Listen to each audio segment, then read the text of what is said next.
ओम नमो भगवते वासुदेवाय। ओम नमो भगवते वासुदेवाय। ओम नमो भगवते वासुदेवाय। नारायणं नमस्कृत्यं नरं चैव नरोत्तमं देवीं सरस्वतीं व्यासं ततो जयमुदीरये। नष्टप्रायेषु भद्रेषु नित्यं भागवत सेवया भगवतीरुत्तम श्लोके भक्तिर्भवति नैष्ठुकी। कृष्णाय वासुदेवाय देवकी नंदनाय च नन्दगोपकुमाराय गोविन्दाय नमो नमः। ओम ज्ञानतिमिरान्धस्य ज्ञानाञ्जनाशलाकया चक्षुरुन्मिलितं येन तस्मै श्रीगुरुवे नमः। श्रीचैतन्यमनोभीष्टं स्थापितं येन भूतले स्वयं रूप कदा मह्यं ददाति स्वपदान्तिकं। वन्देऽहं श्रीगुरु श्रीयुतापदकमलं श्रीगुरुन् वैष्णवांश्च श्रीरूपं साग्रजातं सहगणा रघुनाथान्वितं तं सजीवं साद्वैतं सावधूतं परिजनः सहितं कृष्ण चैतन्य देवं श्रीराधा कृष्ण पदान् सहगणा ललिता श्री विशाखान्वितं च नमामि विष्णुपदाय कृष्ण पृष्ठाय भूतले श्रीमते गोपाल कृष्ण गोस्वामी निति नामिने। प्रभुपादस्य साहित्यं यः प्रकाश वितीर्य च प्रचारं कृतवान् साधु भागवत पदाय ते नमः। नमामि विष्णुपदाय कृष्ण पृष्ठाय भूतले श्रीमते भक्तिवेदांत स्वामी निति नामिने। नमस्ते सारस्वते देवे गौरवाणी प्रचारिणे निर्विशेष शून्यवादी पाश्चात्य देशतारिणे। नमो महावदन्याय कृष्ण प्रेम प्रदायते कृष्णाय कृष्ण चैतन्य नामिने गौरतुषे नमः। हे कृष्णा करुणा सिंधु दीनबंधु जगतपते गोपेश गोपिका कांत राधा कांत नमोस्तुते। तप्त कांचन गौरंगी राधे वृंदावनेश्वरी वृषभानुसुते देवी प्रणमामि हरिप्रिये। वाञ्छाकल्पतरुभ्यश्च कृपा सिन्धुभ्येव च पतितानां पावनेभ्यो वैष्णवेभ्यो नमो नमः। जय श्री कृष्ण चैतन्य प्रभु नित्यानंद श्री अद्वैत गदाधर श्रीवासादि गौर भक्तवृंद। हरे कृष्णा कृष्ण कृष्ण हरे हरे हरे राम राम राम हरे हरे। मुखं करोति वाचालं पङ्गुं लङ्घयते गिरिं यत्कृपातमहं वन्दे श्रीगुरुं दीनताम्। हरे कृष्ण। पिछली बार हम लोगों ने भगवान श्री राम लक्ष्मण की भेंट और सुग्रीव के साथ भेंट और उनके साथ मित्रता जो स्थापित होती है उस विषय के ऊपर हम लोगों ने चर्चा की थी। तो अब हम लोग आगे बढ़ेंगे। पिछली बार हम लोगों ने ये भी चर्चा की थी कि किस प्रकार से सुग्रीव जो थे उनके मन में भगवान की योग्यता के विषय में संशय उत्पन्न हुआ था। ओके, संशय इसलिए उत्पन्न हुआ था क्योंकि सुग्रीव के मन में डर था। डर एक ऐसी चीज है जो योग्य व्यक्ति को भी उसके मन में भी संशय उत्पन्न कर सकती है। ये डर होता है। जैसे माता सीता, जब माता सीता ने भगवान रामचंद्र की आवाज सुनी वन में, जब भगवान रामचंद्र उस मृग के पीछे दौड़े थे, सुवर्ण मृग के पीछे, अब माता सीता को यह ज्ञात था। माता सीता ने तो भगवान श्री रामचंद्र का प्रभाव देखा हुआ था। उन्होंने देखा था कि किस तरह से भगवान ने शिव धनुष का खंडन किया था, किस शिव धनुष का भंग किया था, किस प्रकार से भगवान ने परशुराम जी को परास्त किया था। तो भगवान राम के विषय में ऐसा नहीं था कि माता सीता को ज्ञान नहीं था, लेकिन फिर भी माता सीता भयभीत हो गई थी। ओके, और भयभीत होने के कारण उनके मन में शंका उत्पन्न हुई कि भगवान राम के ऊपर कोई बड़ी विपदा आ गई है जिसके लिए उनको किसी की रक्षा की आवश्यकता है। जो पूरे जगत का रक्षण करते हैं उनको रक्षा की आवश्यकता पड़ गई है, ऐसे माता सीता को जब लगा, तब उन्होंने लक्ष्मण से अनुरोध किया कि तुम जाओ, तुम जाके उनकी सहायता करो। तो इस प्रकार से ऐसे अनेक प्रसंग हम लोग देख सकते हैं शास्त्र में भी और हमारे जीवन में भी हम लोग देख सकते हैं कि जब भी भय होता है तो भय के साथ संशय उत्पन्न होता है। तो सुग्रीव के साथ भी वही हुआ था, संशय जब उत्पन्न हुआ उन्होंने भगवान के ऊपर संशय किया और वो बहुत बड़ा अपराध माना जाता है एक्चुअली, भगवान के ऊपर संशय। तो भगवान की परीक्षा ली उन्होंने। अब भगवान की जब परीक्षा ली, भगवान तो बहुत अच्छी तरह से उत्तीर्ण हो गए उस परीक्षा में, तो कोई प्रॉब्लम नहीं था। सुग्रीव बहुत खुश हो गए, उनको लगा कि अब उनका जो कार्य है वो तो संपन्न हो ही चुका है। भगवान राम ने सुग्रीव से कहा कि अब तनिक भी विलंब मत करो, अब तुरंत हम लोग निकलते हैं, तुम जाकर वाली को युद्ध के लिए ललकारो। जब तुम दोनों युद्ध कर रहे होंगे तब मैं वाली के ऊपर बाण से आघात करूंगा। भगवान वाली को छिपके क्यों मारना चाहते थे, इसके ऊपर अनेक आचार्यों ने अनेक सी टिप्पणियां की है। कुछ प्रवक्ता ये बताते हैं कि वाली के पास एक ऐसी शक्ति थी कि जिसके द्वारा वाली जब अपने शत्रुओं को देखता था, जो भी उसके साथ युद्ध करने के लिए आता था, तो उस शत्रु की आधी शक्ति वाली के अंदर ट्रांसफर हो जाती थी। तो बेसिकली क्या होता था कि शत्रु की शक्ति 50% हो जाती, मतलब आधी हो जाती, और वो 50% शक्ति उसकी वाली के अंदर जाती और वाली की खुद की शक्ति है, तो वाली दुगना ताकतवर हो जाता था। तो इस तरह से वाली किसी को भी किसी को भी परास्त कर सकता था। तो ये एक कारण था जिसके वजह से भगवान वाली के सामने नहीं आना चाहते थे। लेकिन हम लोग बाकी और डिटेल कारणों में के ऊपर चर्चा करेंगे। अब तय हो चुका था कि सुग्रीव वाली को जाके ललकारेंगे और फिर भगवान रामचंद्र पीछे से छुप के वाली के ऊपर बाण मार के उसका वध कर देंगे। सुग्रीव ने कहा ठीक है मैं जाता हूँ। सुग्रीव ने अपनी जो भी अस्त्र था, गदा थी उसकी, वो लेके वो गया वाली का जहां पर निवास था, उस निवास के बाहर खड़े होकर सुग्रीव ने जोर जोर से ललकार लगाई कि हे वाली, हे कायर, क्या अंदर बैठा हुआ है स्त्रियों के बीच में बैठ के क्या मजे लूट रहा है, आ अगर तू सच में क्षत्रिय है तो आ मुझसे युद्ध कर। वाली ने तुरंत सुग्रीव की आवाज सुन ली, तो आवाज सुनते ही वाली क्रोधवश तुरंत बाहर आ गया सुग्रीव के साथ वध करने के लिए, क्योंकि इससे पहले वाली ने बहुत कोशिश की थी सुग्रीव को मारने की, लेकिन सुग्रीव ने क्या किया था, सुग्रीव ने उस गंधमादन पर्वत का आश्रय ले लिया था जिसके ऊपर वाली को जाना संभव नहीं था क्योंकि उसको श्राप था उधर। तो इसलिए वाली भी इस ताक में बैठा हुआ था कि कब सुग्रीव उधर से उतर जाए और मेरे सामने आ जाए कि मैं इसका वध कर दूं। वाली ने जब इस मौके को सुना तो ये सुवर्ण अवसर समझ के तुरंत वाली बाहर तत्पर हो गया और उसने सुग्रीव के साथ युद्ध करने के लिए प्रारंभ कर दिया। अब दोनों वाली और सुग्रीव में बहुत घमासान युद्ध हो रहा था। दोनों एक दूसरे के ऊपर अनेक तरीकों से प्रहार कर रहे थे और भगवान रामचंद्र वहां पर खड़े होकर बाण चलाने की ताक में खड़े हुए थे कि कब मैं बाण चलाऊं। बहुत देर हो गई, भगवान बाण ही नहीं चला रहे। लक्ष्मण ने पूछा भगवान क्या हो रहा है, बाण क्यों नहीं चला रहे हो? बेचारा थोड़ी देर के बाद तो वाली सुग्रीव के ऊपर हावी हो जाएगा। भगवान ने कहा मैं कैसे बाण चलाऊं, मैं देखता हूं ये दोनों एकदम सेम दिख रहे, इन दोनों में तो कोई अंतर है ही नहीं। अगर मैं गलती से बाण चलाकर मैं वाली की जगह सुग्रीव को मार दूंगा तो फिर तो मैं बहुत बड़ा अपराधी बन जाऊंगा। तो भगवान ने कहा कि मैं बाण नहीं चलाऊंगा।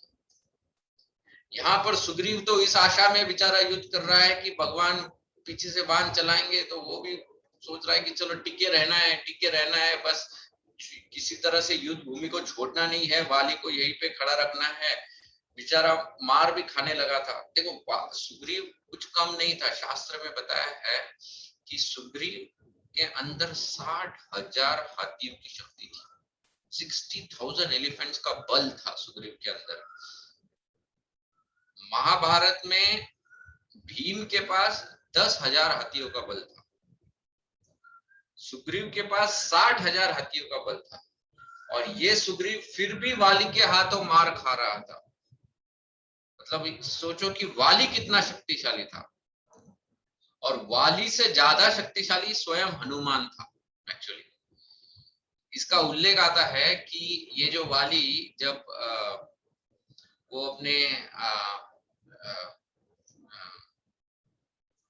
मॉर्निंग संध्या जब वो करता था, संध्या वंदना जब वो करता था, तो संध्या वंदना करते वक्त वो क्या करता था, वो 4 ये जो अपने बद्रिका आश्रम है, फिर 4 धाम की यात्रा वो करता था एक्चुअली, और 4 धाम में जाके संध्या वंदना करके वो आता था। लेकिन वो क्या करता था, अब समझो वो अब उसको जाना है, रामेश्वरम जाना है, तो वो रामेश्वरम जाने के लिए छलांग लगाता था। छलांग लगाते वक्त ये जो सुग्रीव जो था वो गंधमादन के ऊपर जहां पर बैठा हुआ होता था, तो उसके सर के ऊपर एक लात मार के वो आगे जाता था, और फिर वापस दूसरे धाम जाना था तो उधर भी वापस लात मार के जाता। तो इस तरह से रोज सुग्रीव को 4 लातें पड़ती थी वाली से।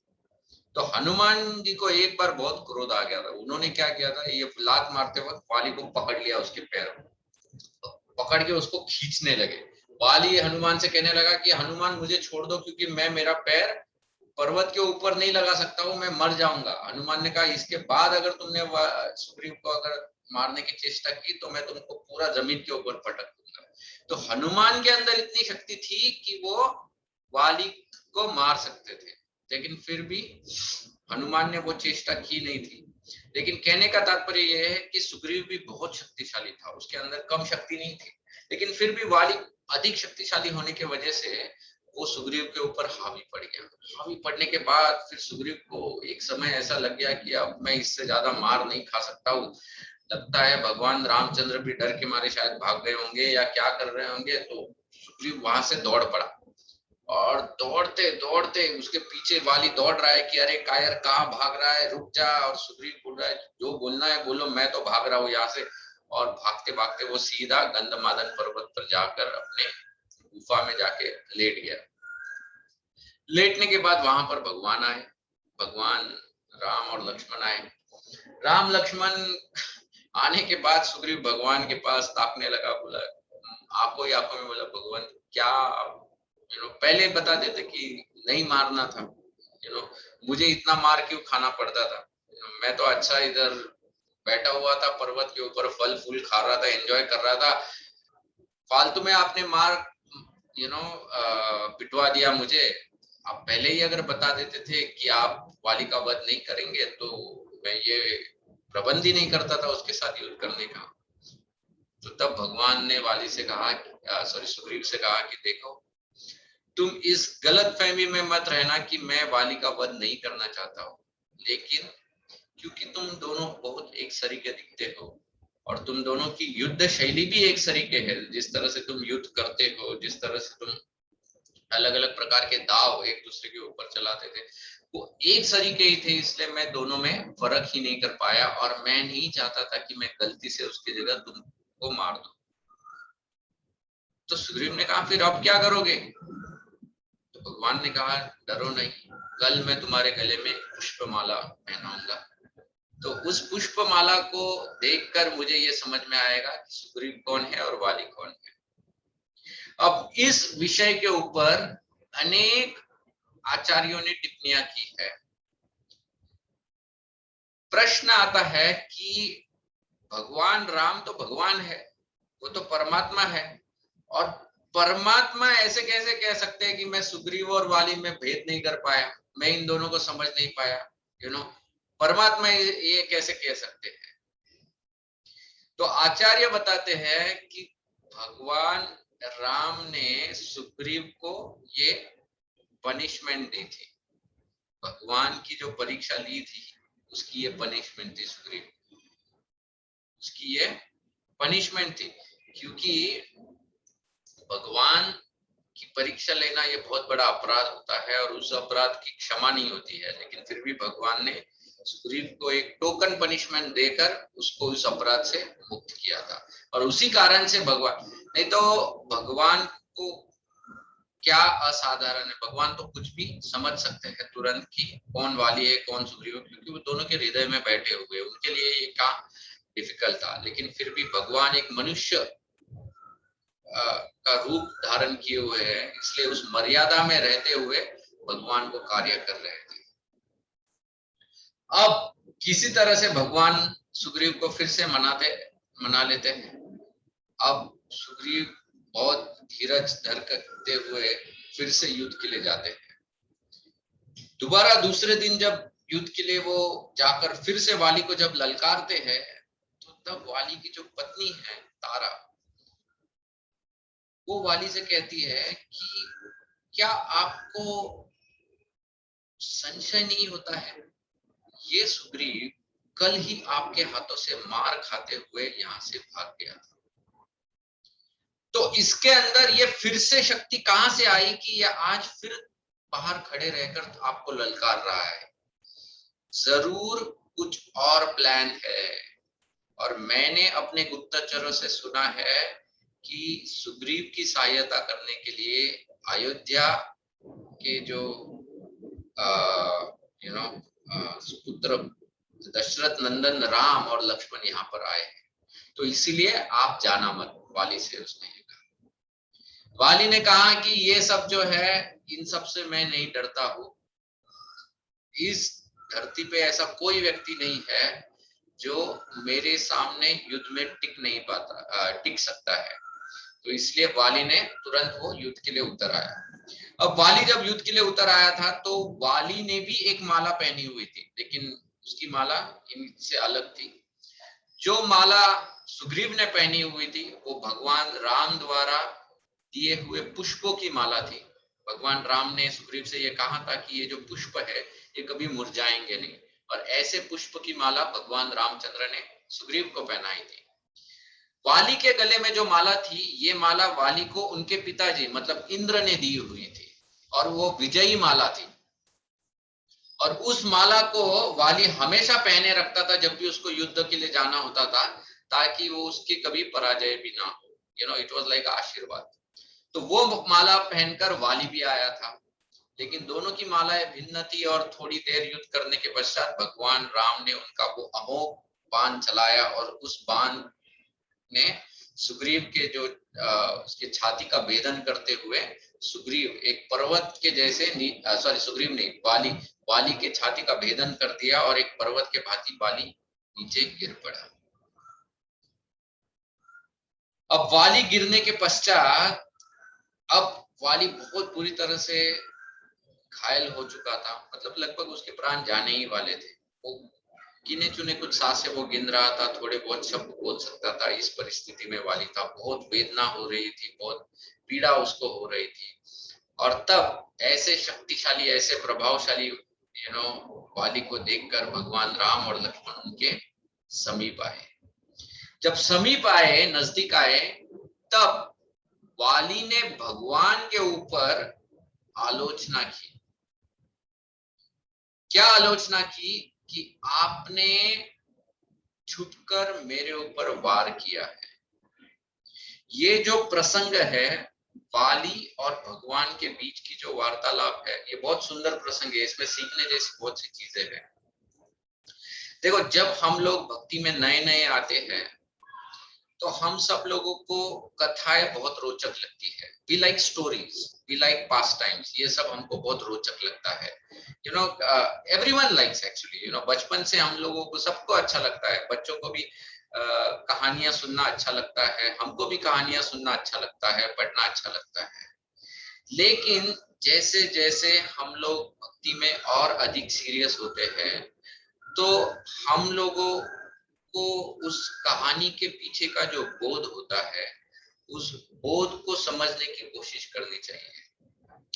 और खास करके ये जो अलग अलग शास्त्र है, जैसे रामायण है, महाभारत है, इनमें अनेक ऐसे प्रसंग है जिन प्रसंगों में एक वार्तालाप होता है, जैसे महाभारत में प्रसंग है, the famous conversation of Mahabharat is Bhagavad Gita, famous conversation Arjun और कृष्ण के बीच में जो संवाद हुआ था वो भगवत गीता है। उसी प्रकार से महाभारत में ऐसे अनेक से संवाद है, जैसे युधिष्ठिर महाराज और यक्ष के बीच में जो संवाद हुआ था वो है, युधिष्ठिर महाराज और नहुष के बीच में एक संवाद है, वो एक अलग संवाद है। तो ऐसे अनेक से संवाद है जो हम लोगों को बहुत डिटेल पढ़ना चाहिए। या विदुर नीति है महाभारत में, विदुर ने जो संवाद धृतराष्ट्र के साथ किया है, या भीष्म ने जो ज्ञान युधिष्ठिर महाराज को दिया था, उसी प्रकार से रामायण में भी ऐसे अनेक संवाद है। तो ये भी एक संवाद है जो वाली और भगवान श्री राम के बीच में है। तो ये बहुत इंटरेस्टिंग है। मैंने कुछ जो श्लोक है उन श्लोकों को मैंने मार्क किया था। वैसे तो काफी बड़ा संवाद है तो हम सब तो नहीं पढ़ेंगे, लेकिन कुछ चीजों को मैंने मार्क की थी, मैं वो पढ़ के दिखाऊंगा। तो यहाँ पर वाल्मीकि जी बताते हैं कि वाली ने 4 प्रकार से भगवान राम की आलोचना की। ओके, 4 तरीकों से उन्होंने समझाया भगवान रामचंद्र को कि किस तरह से आप गलत हो। किस किस चीजों से उन्होंने बताया कि आपने विनय भंग किया है, नियमों को भंग किया है, मोरालिटी ग्राउंड्स, ये सब आपने भंग किया है। दूसरा, उन्होंने धर्म की ओर से बताया कि किस तरह से आपने अधर्म का कार्य किया है। तीसरा, उन्होंने बताया कि कैसे ये कार्य करने में अर्थ का कोई लाभ नहीं है, तो अर्थभास बताया गया है कि भगवान रामचंद्र आपने जो भी कार्य किया उसमें कोई लाभ ही नहीं है, इट्स वेस्ट, आपने एक ऐसा कार्य को अंजाम दिया है जिसमें कोई लाभ ही नहीं है। और चौथा, वो बताते हैं कि ये ऐसा कार्य है जिसमें किसका हित नहीं होने वाला है। तो ऐसे 4 प्रकार के कारण वाली ने भगवान रामचंद्र से कहे। अब वो एक एक देखते हैं हम लोग। विनय में क्या आता है, तो वाली भगवान को कहता है, मैं तो दूसरों के साथ युद्ध में उलझा हुआ था, मैं तो दूसरों के साथ युद्ध में उलझा हुआ था, उस दशा में आपने वध करके यहाँ कौन सा गुण प्राप्त किया है? ऐसा कौन see what glory have you earned, ऐसा कौन सा गुण, कौन सी महिमा आपने प्राप्त की है, किस महान यश का अर्जन आपने किया है? क्योंकि मैं युद्ध के लिए दूसरे के साथ रोष प्रकट कर रहा था, किंतु आपके कारण बीच में ही मैं मृत्यु को प्राप्त हो चुका हूं। ओके, आगे वो कहता है, मैं आप में इन सभी सद्गुणों का विशेष करके आपके उत्तम कुल को याद करके तारा के मना करने पर भी सुग्रीव के साथ लड़ने आया था। तो मुझे भी ये पता था कि आप सुग्रीव की मदद सहायता करने के लिए यहाँ पर आए हो, लेकिन मैं हमेशा ये समझता था कि आप जो हो, आप पूरे सद्गुणों से भरे हुए हो, और वो विश्वास था मेरा आपके ऊपर। लेकिन मैं यहाँ पर आया तो मैंने देखा कि आपके अंदर तो कोई सद्गुण है ही नहीं। जब तक मैंने आपको नहीं देखा था तब तक मेरे मन में यही विचार था कि दूसरे के साथ रोषपूर्वक जूझते हुए मुझे आप असावधान अवस्था में अपने बाणों से वो भेदना उचित नहीं समझेंगे।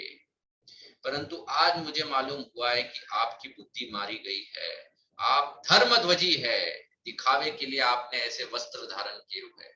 तो ये देखो, ये एक प्रकार का आरोप उसने किया वाली ने। अब दूसरा, धर्म की ओर से वो क्या कहते हैं, वो कहता है आप में धर्म की सहानुभूत चिन्ह जटा और ये जो वस्त्र है ये सिर्फ दिखाई देने के लिए है, लेकिन आपने बहुत क्रूरता पूर्वक का ऐसा कर्म किया है। महाराज, रघुकुल में आपका प्रादुर्भाव हुआ है, आप धर्मात्मा के रूप में प्रसिद्ध है, तो भी इतने क्रूर निकले हो।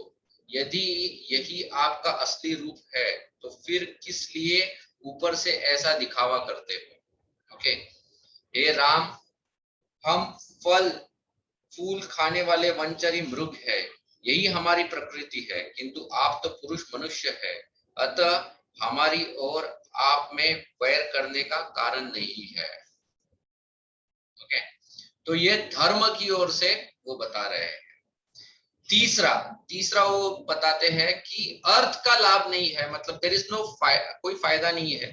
तो वो कैसे वो बता रहे हैं, वो कहते हैं कि देखो, पृथ्वी, सोना, चांदी, इन वस्तुओं के वजह से लोगों में युद्ध होता है, लेकिन यहाँ पर ये तीनों चीजें नहीं है। यहाँ पर ना सोना है, ना चांदी है, ना इधर भूमि के लिए युद्ध हो रहा है। तो आपने किस कारणवश मेरा वध किया? आपको तो कुछ भी प्राप्त नहीं होने वाला है। आगे वो कहते हैं कि हम वानर, अगर नॉर्मली क्षत्रिय लोग अगर किसी जानवर की हत्या भी करते हैं तो किस लिए करते हैं? या तो उनको उनका चमड़ा अच्छा लगता है, या तो उनको उनकी हड्डियां अच्छी लगती है, जैसे हाथी के दातुन होते हैं, पीपल, लोग उनकी शिकार करते हैं, या फिर उनका मांस जो होता है वो भक्षण करने के लिए करते हैं। लेकिन वाली कहता है कि हम वानरों का तो चमड़ा भी सत्पुरुष लोग जो होते हैं वो धारण करने के लिए योग्य नहीं समझते। हमारी रोम और हड्डियां भी वर्जित है।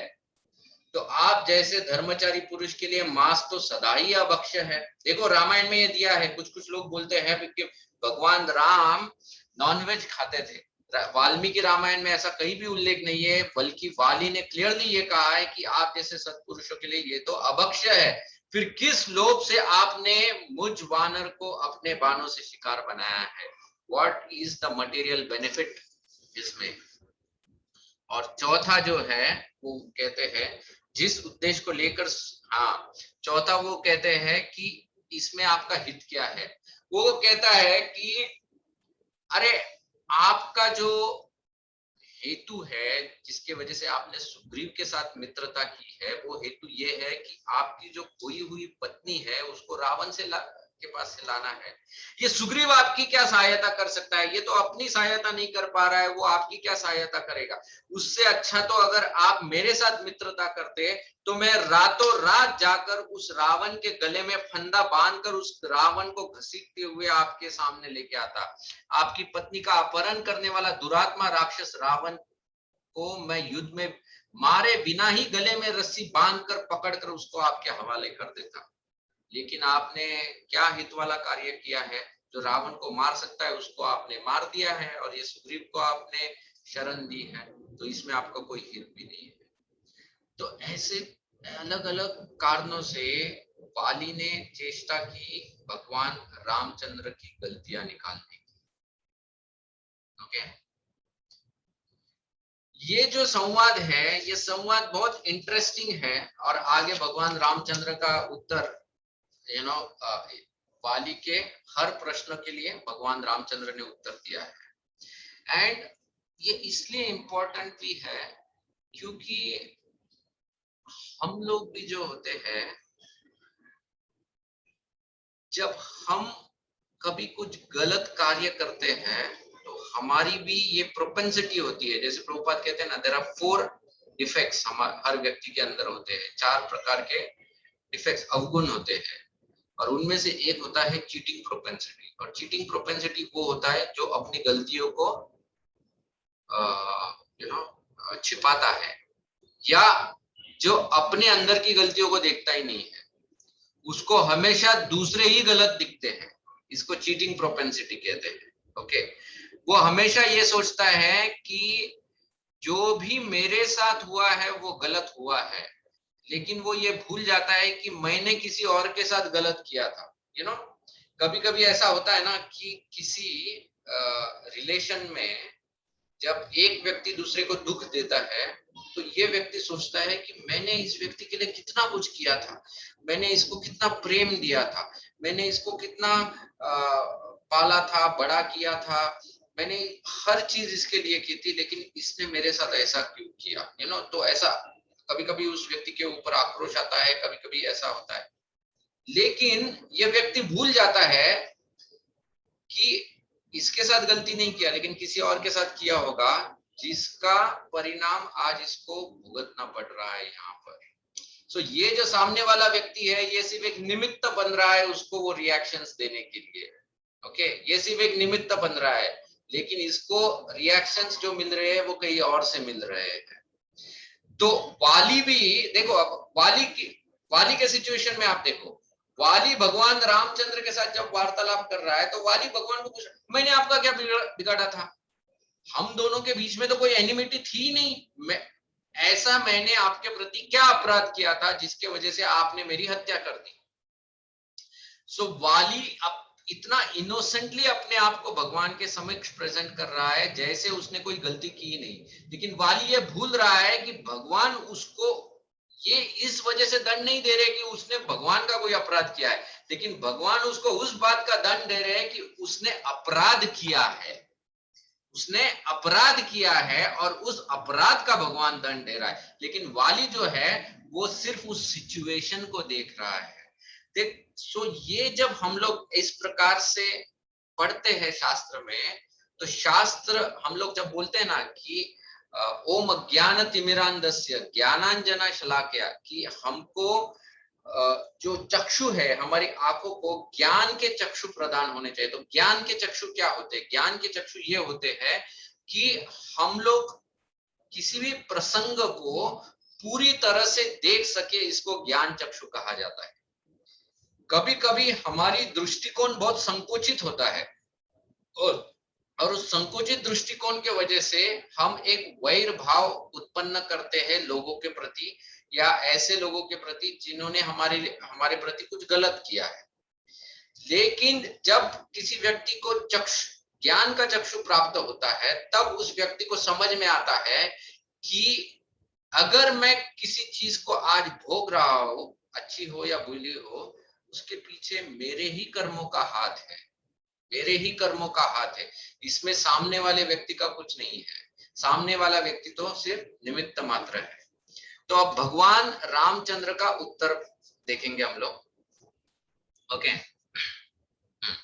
भगवान रामचंद्र वाली से कहते हैं, अरे सौम्य, तुम आचार्यों द्वारा सम्मानित बुद्धिमान वृद्ध पुरुषों से पूछे बिना ही, देखो हाँ, very important point, he is saying without asking authorised spiritual master, मतलब तुमने ना किसी आचार्यों से पूछा है, ना तुमने किसी गुरुवर से पूछा है, ना तुम शास्त्र के अनुसार बात कर रहे हो।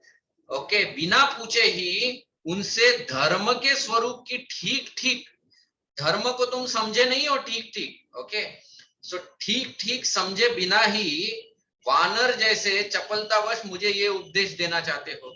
तुम मुझे जो उपदेश दे रहे हो तुम्हारे अनुसार वो सही है, लेकिन तुमने कभी ये पूछा भी नहीं, ना तुमने जाके गुरु से पूछा तुम्हारे या गुरुवर से पूछा कि मैं जो सोच रहा हूं या जो मेरी कल्पना है क्या ये सही है या गलत है। तुमने अपने आप को सेल्फ डिक्लेयर्ड करेक्ट पर्सन बोल दिया है। ओके, तो भगवान कह रहे और तुम मेरे ऊपर आक्षेप कर रहे हो। अब भगवान देखो पहला कारण बता रहे हैं। ओके, पहला कारण वो कहते हैं, पर्वत वन कननों से युक्त ये सारी पृथ्वी इक्ष्वाकु वंश राजाओं की है। ओके, ये पूरी जो पृथ्वी है ये इक्ष्वाकु वंश की है, इक्ष्वाकु वंश ने इनको प्राप्त किया है। तो जब पृथ्वी इक्ष्वाकु वंश की है, तो इस पृथ्वी के ऊपर जितने भी जीवात्माएं हैं, भले वो पेड़ के रूप में हो, भले वो पौधे के रूप में हो, भले वो जलचर हो, भले वो प्राणी हो, सब हो, इनके बीच में एक संतुलन रखना, इनके बीच में एक नियंत्रण रखना, इन सब के ऊपर इक्ष्वाकु वंश का अधिकार है। तो मनुष्य के ऊपर दया करना और उन्हें दंड देना भी हम लोगों के अधिकार में आता है। तो भगवान राम ने कहा कि देखो, मैं इक्ष्वाकु वंश में जन्मा हुआ और आज के दिन में मेरा भाई भरत यहाँ का राजा है, और भरत के नियमों के अनुसार या भरत के वचनों के अनुसार हम सब भाई जो है इस पृथ्वी की रक्षा में लगे हुए हैं, और इसके निर्देश अनुसार मैंने तुमको दंड दिया है। ये एक कारण है, दिस इज वन रीजन, भगवान रामचंद्र कहते हैं। ओके, फिर आगे वो कहते हैं, देखो अरे वानर, सज्जनों का धर्म सूक्ष्म होता है। ओके, धर्म जो होता है वो सूक्ष्म होता है, वो परम दुर्जयी है, उसको समझना बहुत कठिन है, उसे समझना अत्यंत कठिन है।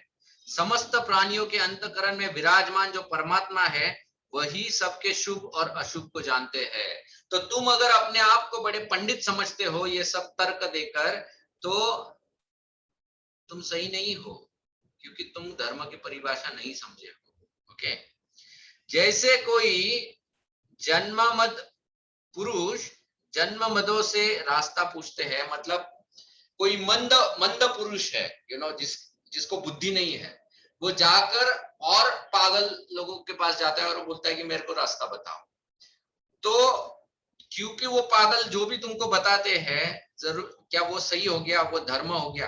तो भगवान रामचंद्र कह रहे हैं कि तुम वानर हो और तुम्हारे जो जितने भी मंत्री या जिनके साथ तुम रह रहे हो और जो भी तुमने आज तक किया है, जैसे तुम्हारे भाई के ऊपर तुमने अत्याचार किया है और जिसपे इन बाकियों ने तुम्हारा सहयोग किया है, तो तुमको लगता है कि वो उचित है, तो ये मूर्खता है, क्योंकि तुम खुद मंद हो और ये भी मंद लोग हैं और तुमने सिर्फ उनसे you have taken consultation only from them. अब दूसरा कारण भगवान राम बताते हैं, मैंने तुम्हें क्यों मारा है इसका कारण सुनो और समझो। तुम सनातन धर्म का त्याग करके अपने छोटे भाई के स्त्री के साथ सहवास करते हो। तुमने छोटे भाई के स्त्री को अगवा किया है और इसके कारण भी मैंने तुमको मारा है। महाभारत में आई थिंक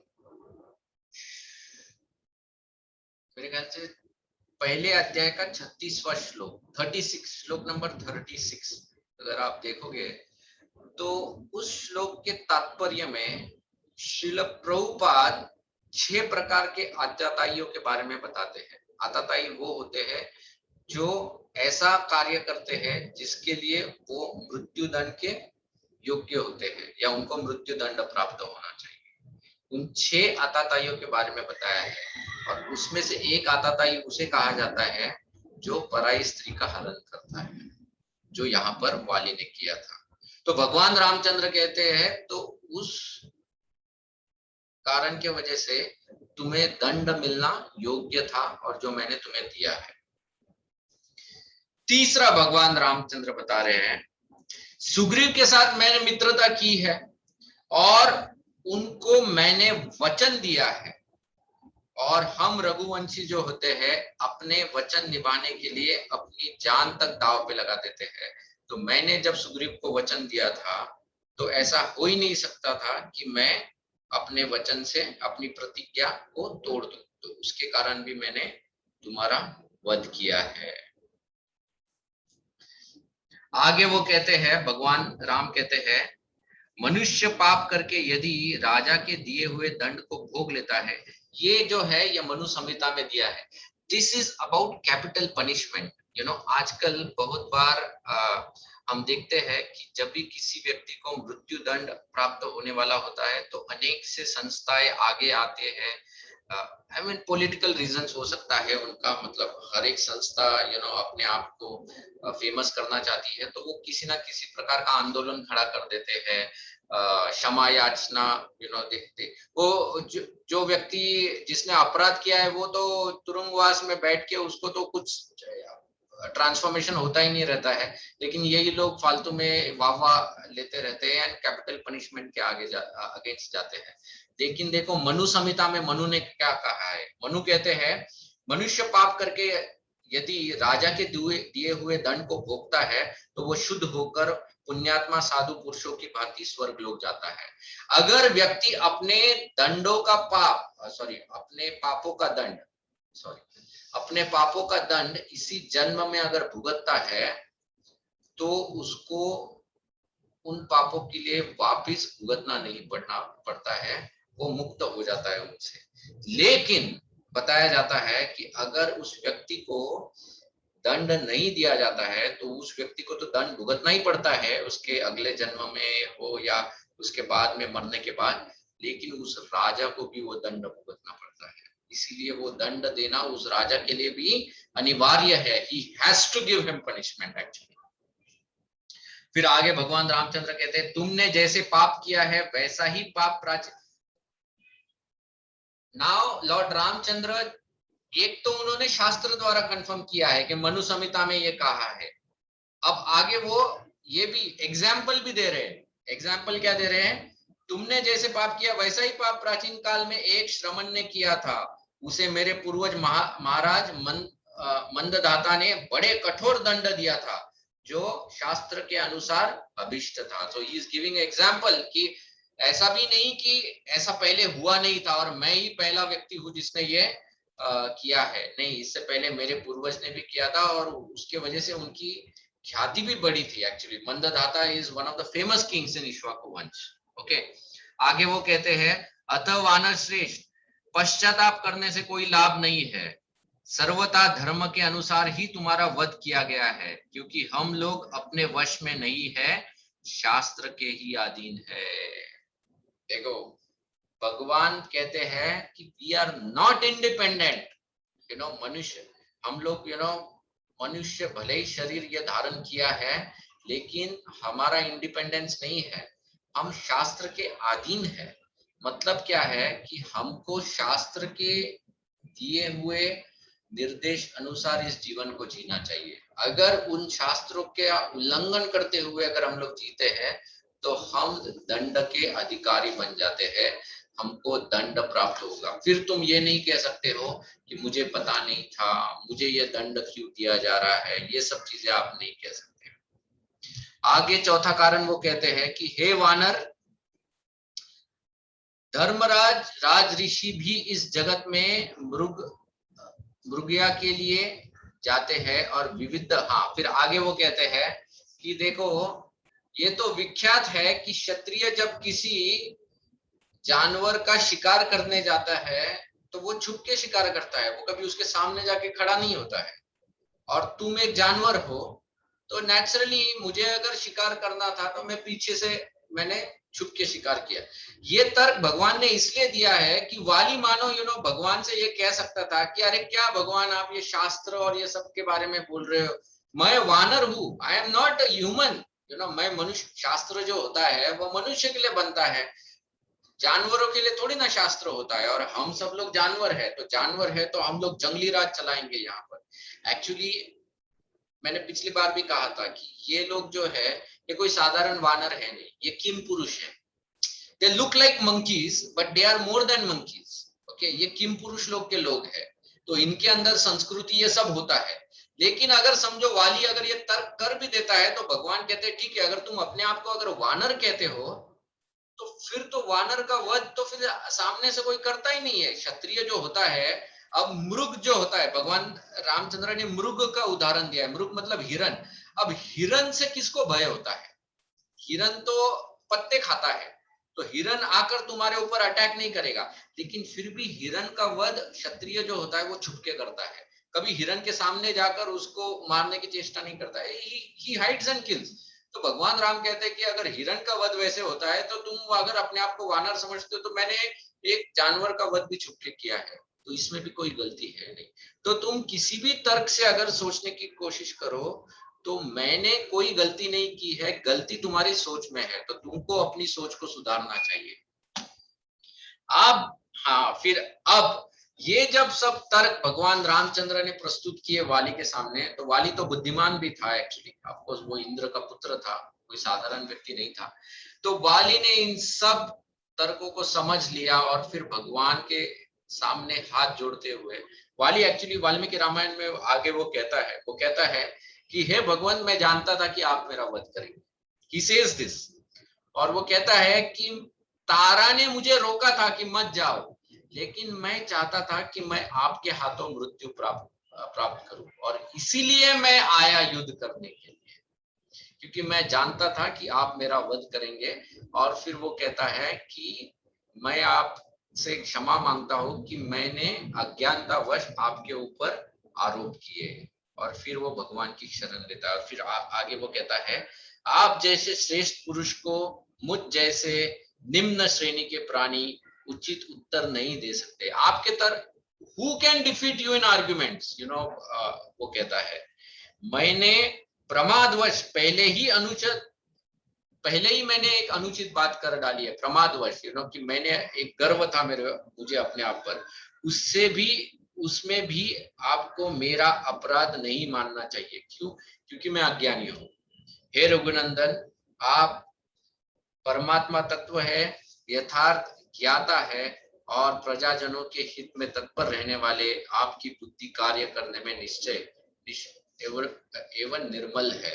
ओके, इतना कहने के बाद अब वाली भगवान से कहते हैं कि अब मैं अधिक समय जीना नहीं चाहता हूँ, हे भगवान, अब मैं इस शरीर को त्यागना चाहता हूँ।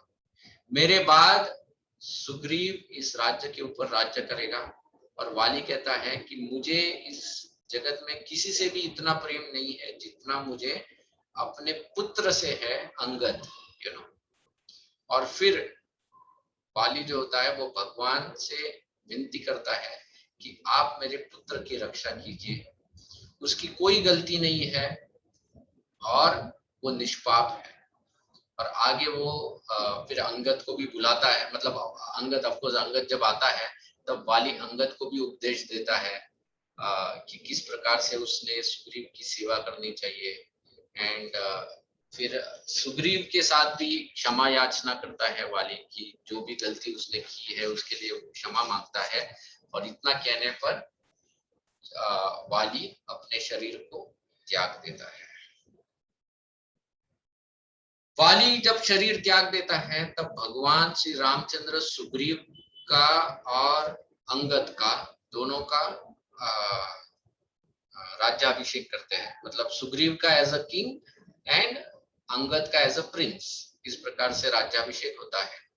और उसके पश्चात भगवान रामचंद्र सुग्रीव से कहते हैं कि देखो, अब वैसे भी वर्षा ऋतु आने वाली है, अधिक मास, मतलब अधिक मास नहीं, चतुर्मास। तो इस चतुर्मास में वैसे भी बाहर निकलना कठिन हो जाता है, और वैसे भी तुमने बहुत पीड़ा सही है, बहुत सालों तक तुम्हारा अपने पत्नी से भी बहुत वियोग हो चुका है। तो इसलिए मैं चाहता हूं कि तुम ये 4 महीने जाकर अपने परिवार के साथ बिताओ, अपने आप को अच्छी तरह से संभालो और इस राज्य को भी अच्छी तरह से संभालो। इस प्रकार से भगवान वाली को कुछ सुख प्रदान करते हैं। लेकिन होता क्या है कि अब 4 महीने बाद सुग्रीव को भगवान की सेवा में तत्पर होना है। हनुमान जी जो रहते हैं, हनुमान जी बहुत विद्वान थे। He was the first class minister Sugriv के।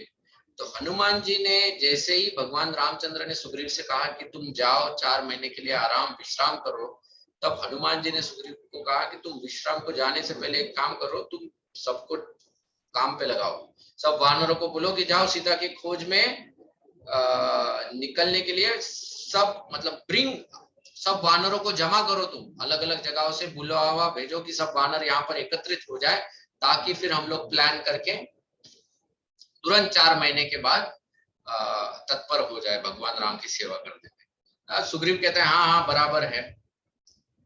देखो, सुग्रीव भगवान राम की अब तक सेवा कर रहा था, तो अभी भी उसके अंदर वो सेवा भाव है, तो इसलिए वो तुरंत समाचार भेजता है वानरों को कि आ जाओ आ जाओ आ जाओ।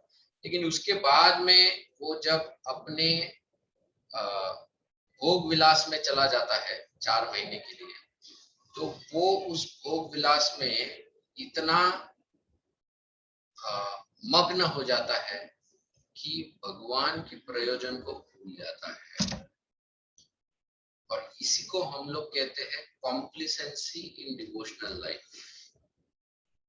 जब हम लोग भक्ति करते हैं भगवान की, भक्ति करते वक्त हमारे जीवन में कठिनाइयां जब आती है, जब दुख आते हैं, तब हमारी जो भगवान के प्रति जो शरणागति होती है वो बहुत तीव्र होती है, बहुत स्ट्रांग होती है, जैसे सुग्रीव की भगवान रामचंद्र के प्रति थी।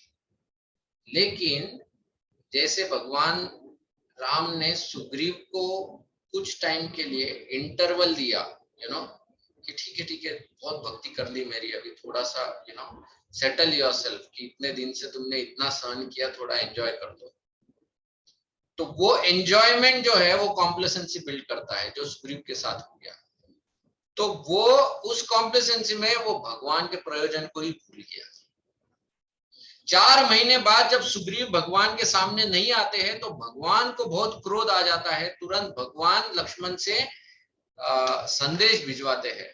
वाल्मीकि रामायण में कहा है कि भगवान रामचंद्र इतने क्रोधित हो जाते हैं कि वो कहते हैं लक्ष्मण को कि हे लक्ष्मण, सुग्रीव को जाके कहो कि वो जो रास्ता है, जिस रास्ते पर मैंने वाली को भेजा है, वो रास्ता अभी तक बंद नहीं हुआ है। उस रास्ते पर मैं तुमको और तुम्हारे पूरे वानर समाज को भेज दूंगा, तुम्हारे समेत पूरे वानरों को उधर उस रास्ते पर भेज दूंगा, अगर तुम अपने वचन से विमुक्त हो गए तो। और लक्ष्मण जो है ये गुरु का कार्य करते हैं।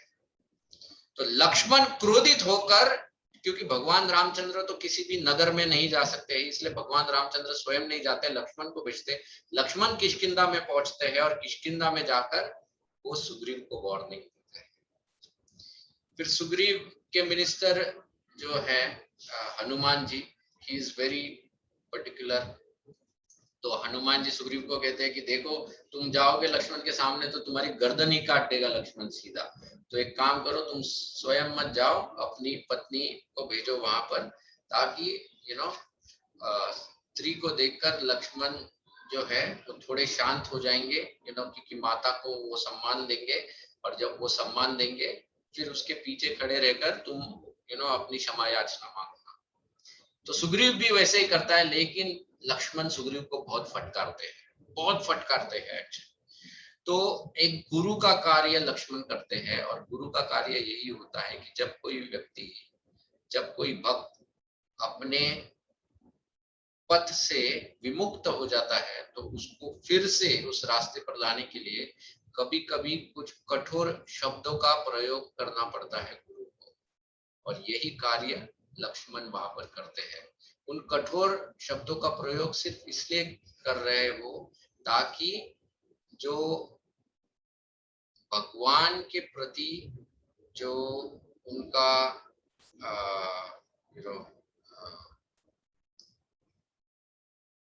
कार्य है, उस कार्य को सुग्रीव ठीक तरह से निभाए और उस प्रयोजन को भूल ना जाए। That is the purpose Lakshman उन कठोर शब्दों का वचन करते हैं।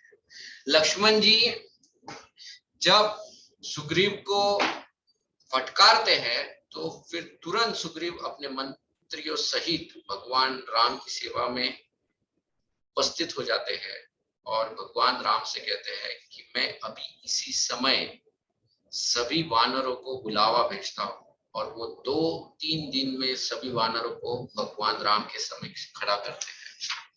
भगवान राम के सामने सभी वानरों को खड़ा करने के बाद सुग्रीव जो है वो सभी वानरों को उनके 4 विभाग करते हैं।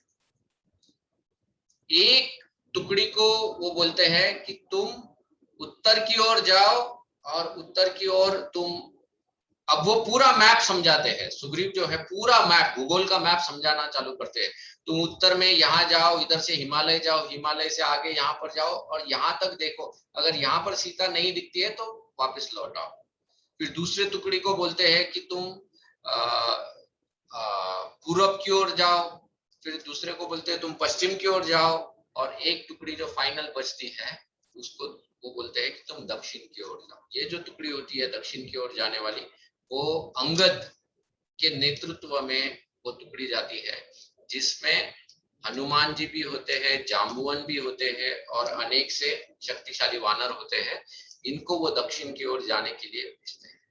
लेकिन इस टुकड़ी में सुग्रीव को ये कॉन्फिडेंस होता है कि यही टुकड़ी जाकर सीता का खोज करेंगी, खास करके हनुमान जी, क्योंकि उनको हनुमान के ऊपर एक बहुत ट्रस्ट होता है।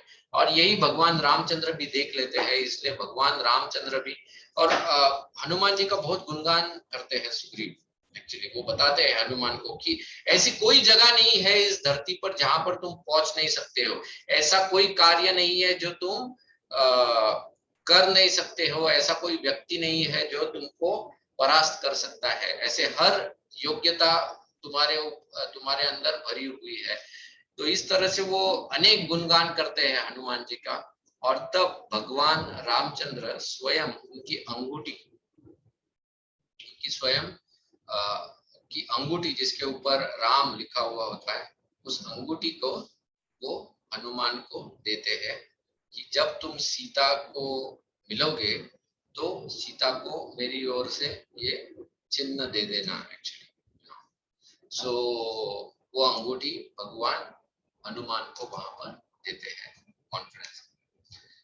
जब ये चारों टुकड़ियां निकल पड़ती है तब भगवान रामचंद्र सुग्रीव से पूछते हैं कि सुग्रीव तुम्हारा ज्योग्राफी इतना अच्छा कैसे है, how could you score so good marks, सब कुछ जानते हो यहाँ से वहां।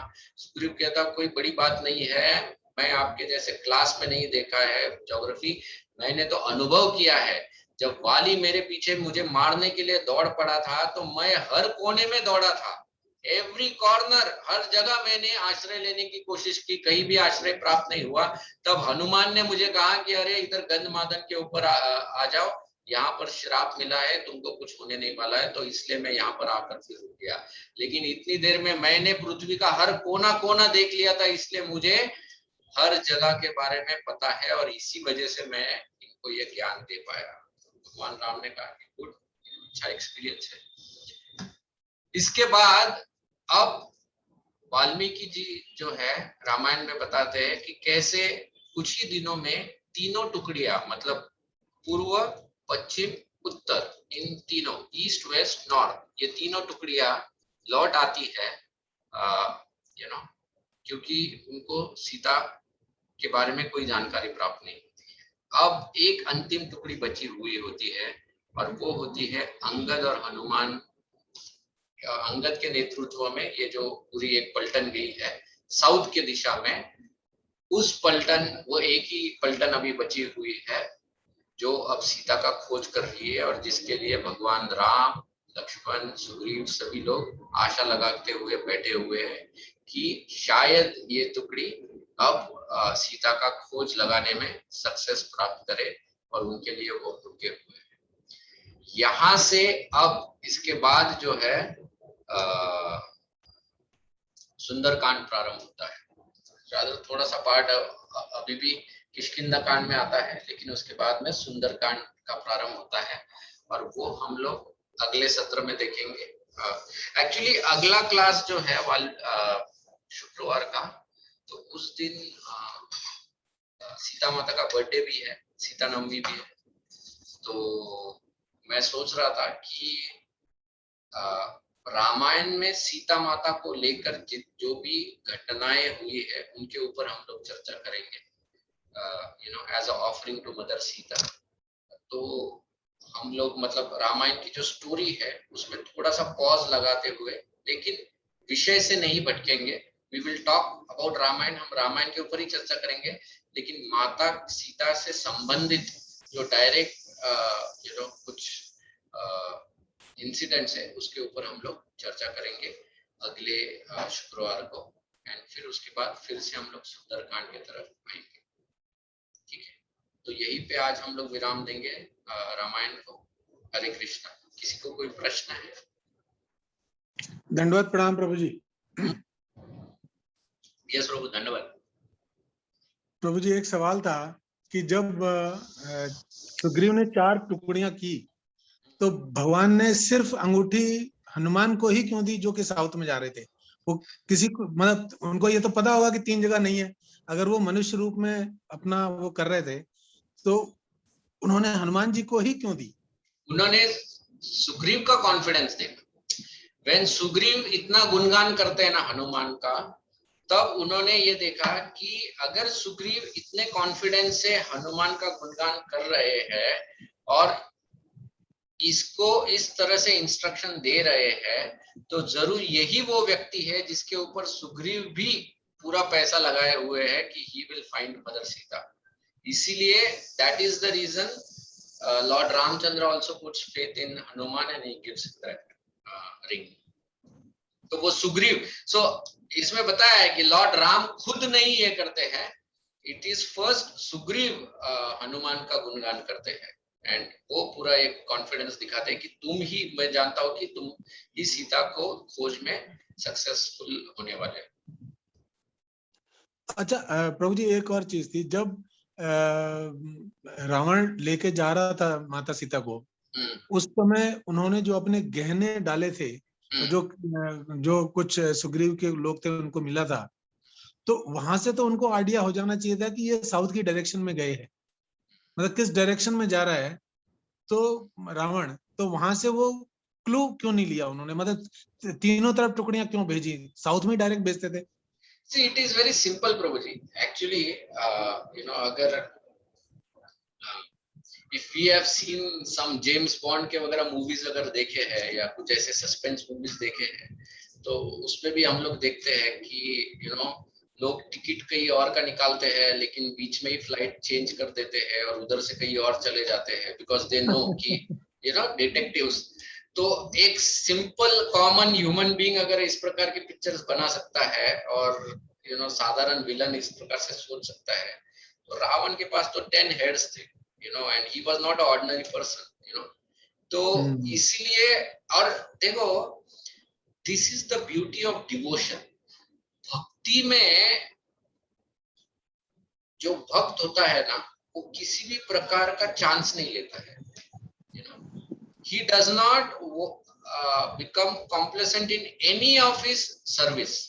वो कोई भी चांस नहीं लेना चाहता है, और इसे ये भी सुग्रीव अपने आचरण से दिखाते हैं, क्योंकि पहले ही कॉम्प्लेसेंसी की वजह से फटकारे हुए हैं, अब वापस कॉम्प्लेसेंसी नहीं दिखाना चाहते, इसलिए वो हर जगह पे he knows कि 90% चांसेस यहाँ पे है सीता प्राप्त होने का, लेकिन फिर भी मैं बाकी जगहों को नहीं छोड़ना चाहता। I want to make sure कि वहां पर बाय चांस वो चला तो नहीं गया है। Okay, so that is how devotion is. Devotee जो होता है वो कॉम्प्लेसेंसी को पूरी तरह से निकाल देता है। वो जो चांस वाला थियरी है ना, वो गैम्बलर्स करते हैं, devotees they don't get into that. जी प्रभु। यस प्रभु। अच्छा प्रभु जी, एक चीज मैं बताना चाहता, भक्ति के बारे में आपने कहा था जब भी कठिन समय आता है तो हम ज्यादा अच्छी तरह से भक्ति करते हैं। yes, तो शायद मेरे को भी ऐसे ही लग रहा है, कोविड के टाइम पर जैसे केसेस हम लोग सुन रहे हैं ना, वैसे लगता है कि पता नहीं अपना नंबर भी कभी भी आ सकता है। तो जो यूजलेसनेस ऑफ दिस लाइफ है ना, वो बहुत ज्यादा अंदर घर कर गई है मन में।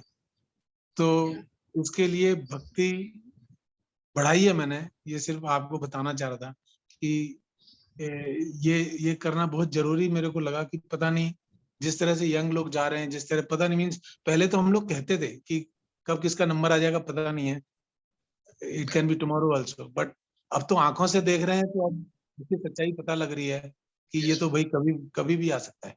And people with wealth also are helpless। नहीं, वो तो मीनिंग नहीं है, there is no meaning of money, connections, influence, it is all useless. Correct. तो इससे अच्छा भक्ति बढ़ाई जाए, पता नहीं अपना नंबर कब आ जाए। कम से कम ह्यूमन लाइफ का जो ऑब्जेक्टिव है उसको जितना भी परसेंट पूरा कर सकें उतना करें हम लोग। Yes, thank you this is very क्या कहते हैं, encouraging realization actually। It's a very deep realization and it's true, we all should be very very careful। जी प्रभु, दंडवत प्रणाम प्रभु जी। यस, हरे कृष्ण। हरे कृष्ण। और किसी को कोई प्रश्न है?